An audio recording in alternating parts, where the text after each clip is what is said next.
Hello, ako nga pala si Verse guys. So ito na yung bago nating mechanics para sa bago nating monthly skin giveaway. Una, mag-subscribe, pangalawa, like and share the video with screenshot. Pag walang screenshot dun sa Facebook page, walang entry. Comment I'm not a toxic player as many as you can. And then comment your IGN and ID number. So 1 to 5 winners tayo per month to sa inyong prizes natin. So yun lang. Booyah.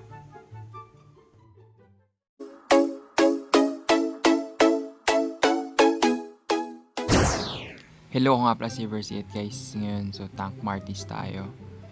So bago ang lahat, okay.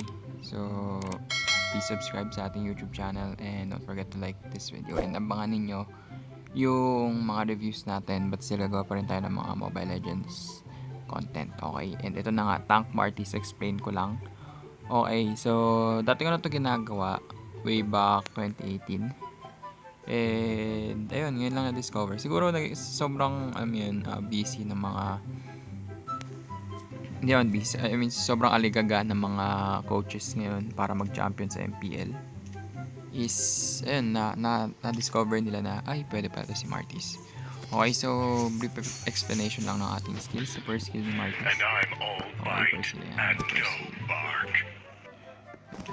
So first skill niyan is pinagdidikit niya. Okay, pinagdidikit niya yung mga kalaban. And then yung second naman is yun, so wasi-was yan. Okay, and then meron kang uppercut which is knock up effect. Okay, and then yung ultimate niya, for example, bukasan natin yan. Okay, so yung ultimate ni Martis yan, may kita kayong mark.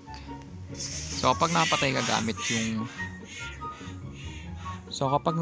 gamit yung ulti, magagamit mo pa yung ulti niya, okay? And then hanggang magamit na magamit, okay? Maganda ng effect ko. So ayun yung basic na skill. So skill combo dito usually pwedeng first, okay? First talaga para mag-compile, no, mag-stack sila sa isang hilera para mas madali mong second skill. Okay, so take note tayo, second skill pwede mo siyang makontrol. Okay, ayan dito. So, second skill. Ayan, no? Ayan, kaya napupunta ako dito, tapos binalik ko dito, okay? So, pwede rin naman na dire-diretso lang. Ayan, okay. So, depende. Pwede mong kontrolin yun. Then, may isa ka pang pantakbo, okay? And then, yung passive ni Martis is kada gamit ng skill. For example, ayan, no? Bibilis yung attack speed mo. Okay, so, mentras ginagamit mo yung skills mo. And tapos bibilis yung attack speed mo kung papansin nyo. Ayan, no? So, ang duration niyan is 4 seconds. So, ayan. So, ayan guys. Sana nagustuhan yung tutorial natin ngayon. So, uso na to Martis. Na-conclusive plus ako dito. And ngayon ko napansin, sobrang ganda na ng effects sa Mobile Legends. Grabe yung rework pala, no? Ganda, hindi ata ganito kaganda yung effects kay Martis dati. Pero ngayon, ganda na. Ang ganda na ng Imperial Sanctuary. Nagpalit kasi ako ng map, yung isang map yung ginamit ko. Nagulat ako, okay.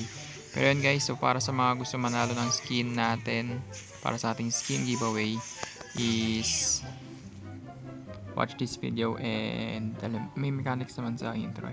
Yun guys, hanggang sa muli ako si First, like, comment, subscribe.